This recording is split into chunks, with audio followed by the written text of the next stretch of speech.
বিসমিল্লাহির রহমানির রহিম। নিয়মিত আয়োজনে আবারও চলে আসলাম রাঙ্গাবালির একটি, আসলে মনে হয় না যেন আসলে বাংলাদেশে আছি মনে হচ্ছে যেন সৌদি আরবে আছি সেই রকমের।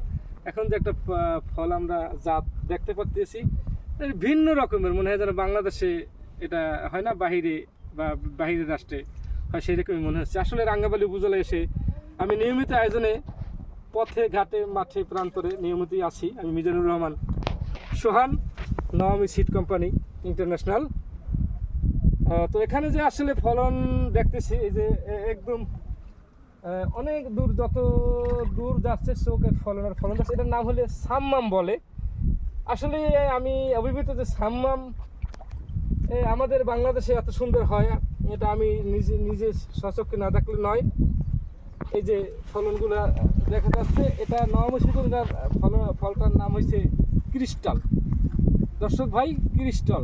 তো এই ফলনগুলোই আমি বরিশালে বা অন্যান্য শহরে দেখতাম, মনে করতাম যে আসলে বিদেশ থেকে মনে হয় ফলনগুলো আসছে। আসলে না, আমাদের বাংলাদেশেও এই রাঙ্গাবালি উপজেলায় চাষ হচ্ছে এবং এতে প্রচুর পয়সা এখানকার কৃষকরা পাচ্ছে এবং লাভবান হচ্ছে। আমি চাই কৃষক বাঁচলে বাঁচবে দেশ, গর্ব আমরা সোনার বাংলাদেশ। আমি যে কোনো কোম্পানিতেই মনে করি, এখন যে কোম্পানিটা আছে ইন্টারন্যাশনাল কোম্পানি, আসলেই আমি কোম্পানিকে ধন্যবাদ যে এই রকমের বীজ আমাদের কৃষকের হাতে তুলে দিতে পেরেছি।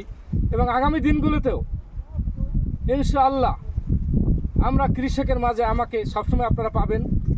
এই বৃহত্তর বরিশাল টু খুলনা ডিভিশনে আমি কৃষকের জন্য কাজ করে যাচ্ছি। আশা করি নওয়ামী সিড এই কোম্পানি দীর্ঘায়িত হবে তার বীজের ফলনের কারণে, এবং নতুন নতুন যত জাত আমরা বেশিরভাগই আমরা বীজগুলো আনি জাপান থেকে আমদানি করে থাকি।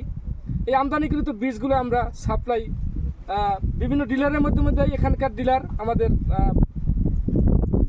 মজিবুর ভাই, উনিও আমাদের সাথে আছেন, আরও মাঠগুলো ঘুরে ঘুরে দেখছেন। আমাদের এখানে কিছু ফুড, চায়না ফুড, ইউলোকিং এবং সাম্মান চাষ হয়েছে। আমরা বাস্তবে দেখে কৃষককে আমরা সচক্ষে ফলন দেখার পরে আমরা চাই যেন কৃষক উপকৃত হয়ে নতুন আরও কিছু নতুন আপডেট ভ্যারাইটি এনে এখানকার কৃষককে স্বাবলম্বী করতে পারি, সেই দোয়া সবাই করবেন। এবং সম্মানিত কৃষক ভাইয়েরা, আপনারা আমাদের সাথে যোগাযোগ করবেন, উপকৃত হবেন। ধন্যবাদ সকল কৃষক ভাইরে। আসসালামু আলাইকুম।